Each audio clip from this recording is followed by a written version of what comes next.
Oh man. Okay, so I have to preface this video by sort of explaining a little bit what's going on because I got 2 days worth of video that I got to kind of squeeze into this, and I know I'll create a lot of questions. So, first of all, I've been doing some testing out here with this DGL dark green lawn fertilizer, which is a new fertilizer that will be released probably in the next 30 days from Anderson's.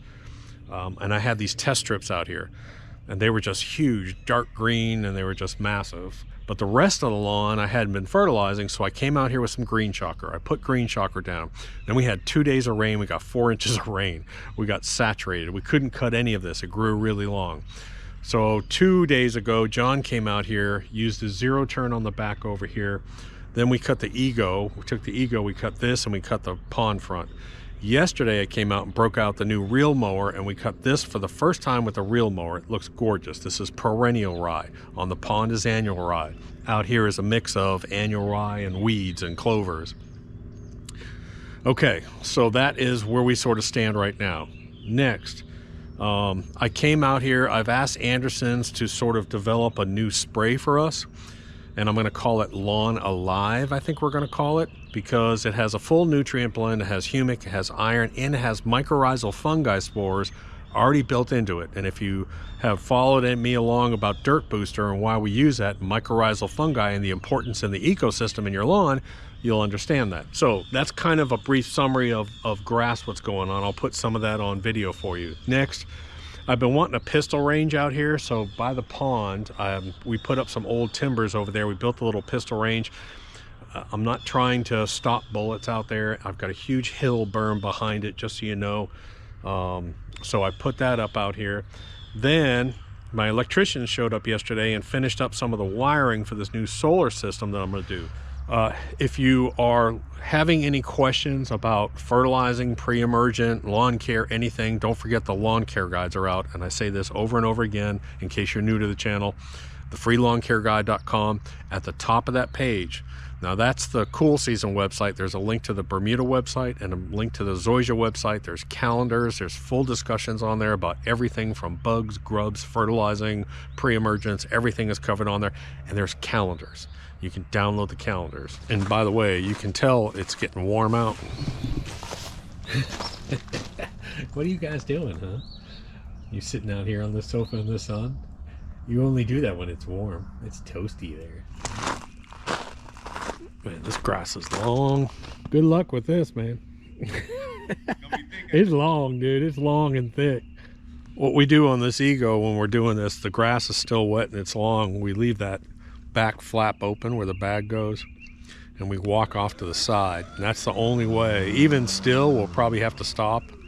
We'll still have to stop and clean it out every once in a while. So if you don't think fertilizer can make a difference, look at that. So that's the stripe right there. It's barely cutting any grass back there, and here, look at this. Isn't that crazy? That is just crazy.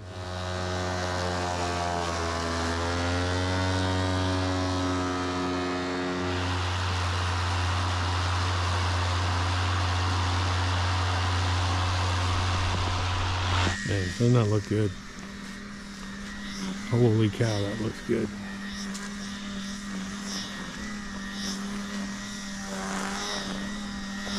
I just ordered some more green shocker, and that's about the only thing I can put out here because I don't want runoff. I probably could put some DGL out here too.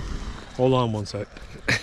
So I talk about being able to close my gates in this new series. We're going to talk about sort of being able to live, not off the grid, but having whatever to supply you. So one of the benefits of throwing turnip seed everywhere is, John was laughing at this, we're over here cutting this down and look what we're pulling up. So this has been here all winter and growing. Look at all these turnips. And that's just from right here. I mean, there's more. They're growing all the way down here. There's some in here. And I know I probably have, in the big fields over there, I probably have at least 500 more of these. And then in the garden, I have those monster ones. So basically all winter long, if you want greens and carbohydrates, this is what you would have. You'd be able to come out here and pull up turnips all winter long. I mean, these have survived down to 11 degrees like this. Cold. So we have these just growing all naturally in here. We have them in the field. So this is actually, if you ever need a crop, let's call it a survival crop, you know, instead of planting grass, throw out some turnips in your yard. When the shit hits the fan, get to have some turnip seed in a refrigerator somewhere and throw out turnips, because they'll basically grow all year round except for the brutal heat of the summer. Man, I'm stepping on them. That's a rock. But that's actually just kind of funny little note.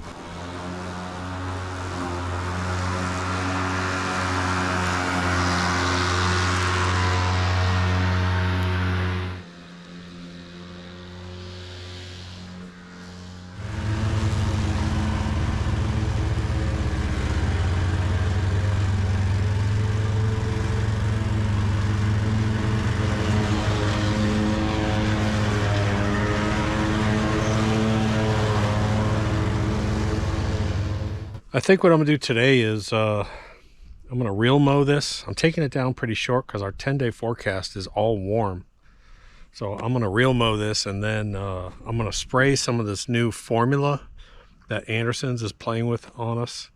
It's a balanced nutritional formula with humic, a little bit of iron, and mycorrhizal fungi already built in. So this is one of the new products for 2024. Maybe in about a month or two it might be available. I don't know. I don't even know the name of it yet.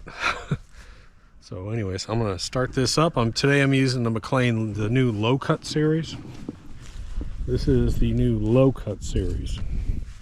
This only goes up to about 1.5 inches, maybe 1.75 inches. That's the highest. So if you have a grass that you want to cut like at 2 inches, this probably isn't the unit. I would go with the regular GR series.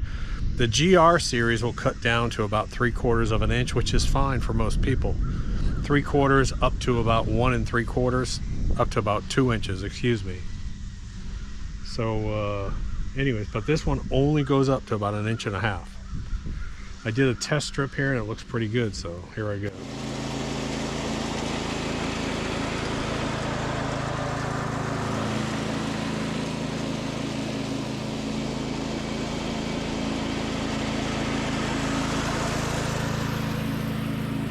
So you can see that this is almost like a scalp. I'm getting a little bit of yellowing in here because I'm cutting it way down low.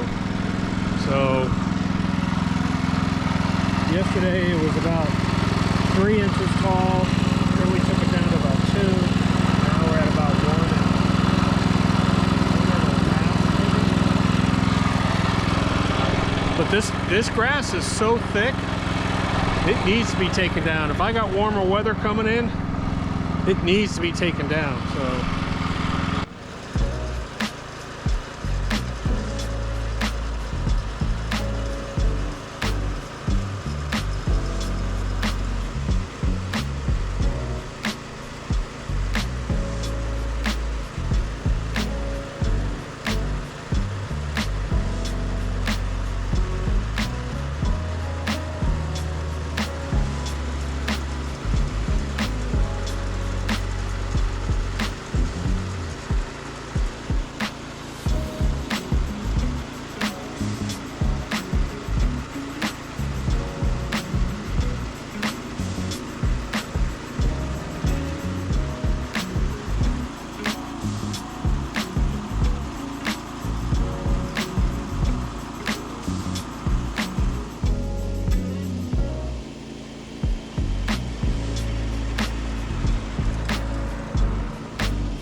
looks good, don't it?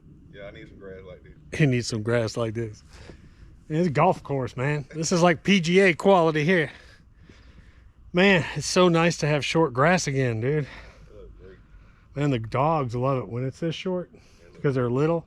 They hate walking in that tall grass. All right, so what I'm gonna do now, John's gonna grab the Ego. We need to figure out what level it's on. And then I'm gonna have him bag up this extra clippings.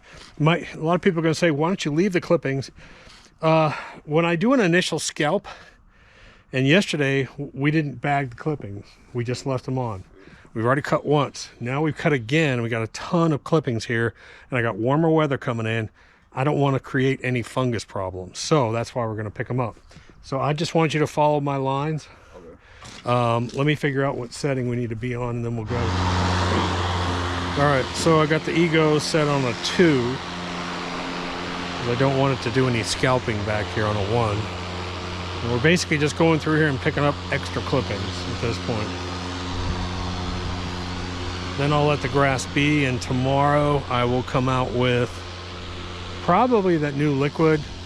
I may put out some green shocker, but I don't have any rain. I don't have any rain in the forecast for the next like 10 days. So putting green shocker down, I'd have to water it in, and I really don't want to turn on my irrigation system here because I'm sure I got sand inside of it, and I'd have to clean out all my heads. So. Howdy. Okay, so we have cut the whole lawn with a reel mower. We've sucked it up. My electricians have just left, and I'm exhausted. But this is the new test product from Anderson's that I asked them to develop, and it's a liquid concentrate. It's a 1545 with 0.5% iron, 0.1 zinc, and it has mycorrhizal fungi and humic acid. I guess you could, there is no name for this. I'm going to call it Lawn Alive for right now. I'm testing hose end ratios. I've got a 20 to 1, a 60 to 1, and then there's another one higher. I'm thinking it's going to be somewhere between a 30 to 1 ratio and a 60 to 1. But I have added some green dye in here just so I can see what that allows me to do is to see the flow rate. I'm thinking the 60 to 1 nozzle is going to be too light, but we'll see. I don't know that it's warm enough for benefit of the mycorrhizal fungi right now, but we are going to be in the 60s and 70s, so I'm going to spray it just because I need it.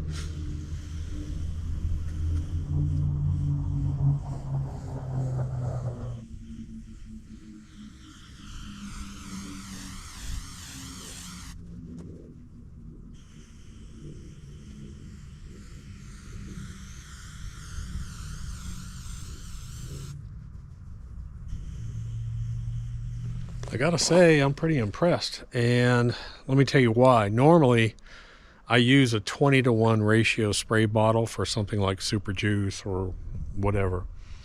With this bottle, I was able to slowly treat this whole backyard one time, section by section, and then I went back and I sort of air sprayed half and air sprayed half, and then I went back and air sprayed half and air sprayed half. I mean, I spent a lot of time out here spraying this one section, which is 4,000 to 5,000 square feet. So one bottle of this, 1 quart, I was able to really slow down and get a lot of water along with the concentrate on it. And that's what I like. It's almost like when you put out a liquid pre-emergent, you want more water and more water. I did put in probably about 3 or 4 tablespoons of green dye, because I really wanted to see the flow rate on this, and the flow rate was really good. And of course the green dye is going to probably darken this up a little bit, but hey, that's a benefit to me. So I actually like this. Again, 3 or 4 tablespoons of the green dye, the Lawn Alive, we'll call it. And I was able to do 4,000 to 5,000 square feet with this one bottle, taking my time, which I actually like. Normally I feel rushed when I use the 20 to 1 ratio. I'm rushing and rushing, trying to, because my bottle's going to run out, and I can only get about 2,000 square feet. I mean, this I could have sprayed 7,000 square feet. I like it. I like it a lot.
All right, so John and I were out here talking and we came up with an idea. And here's, let me show you the front side of it. So the front side of it, and it's pretty good size. That's a big old target. Hey John, come around to the front of it. It's right there, stop. So they can get a feel for how big it is. So that's a big target. But what we did on the back, John and I were talking and I said, well, why don't we just space some of these boards out, and then we put a board at the bottom and we can just sort of lay in sandbags, and we can fill this whole thing up with sandbags, and that'll be perfect. Because I got a bunch of sandbags I got to get rid of. So the problem is when you start shooting sandbags, the sand starts to leak out. So eventually what we might want to do is somehow we might actually want to board this area up a little bit. But for now, I mean, it'll work. We're not out here shooting 1,000 rounds. We're not rednecking it up. We're just out here target practice.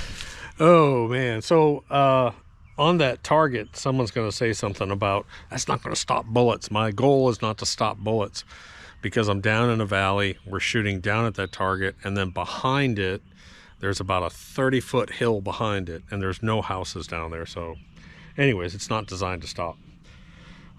What else is going on? That's it, man. I'm just really happy with this back here. I've got, again, 10 days of warm weather, and I'll warn you, I warned you about pushing your lawns too early, especially a warm season lawn, because come all the way up till April 1st, you can have a hard freeze move in. I remember, what was it, 2 or 3 years ago, April 1st, I had planted a garden and we got down to 29 degrees and we lost almost the whole garden. So you can get those late freezes. So don't push your lawn too much. This is different. This is perennial rye. And perennial rye, this has been like this for weeks and weeks and weeks. This is what it loves. It's beautiful out here. Yesterday we were in t-shirts. I mean, it was almost 70 degrees and we got more warm weather moving in. So this, again, actively growing grass. I'm out here feeding it and fertilizing it. Annual ryegrass is thriving right now, so we want to feed that. And the reason why I'm feeding it is because I want roots in the ground. I want that living network, and that's what we do. Up in our vegetable gardens, you're going to see us this year. We're going to replant that. We pulled thousands of pounds of produce out of there. But man, creating that living soil is really what's important. Anyways, I'll give you a whole bunch of updates. Don't forget, get on our mailing list. It's on the website down below. I'll put a link. I'll link to some of the products, the lawn guides, everything. And I still got a bunch of work to do, so I'll talk to you later. Doc.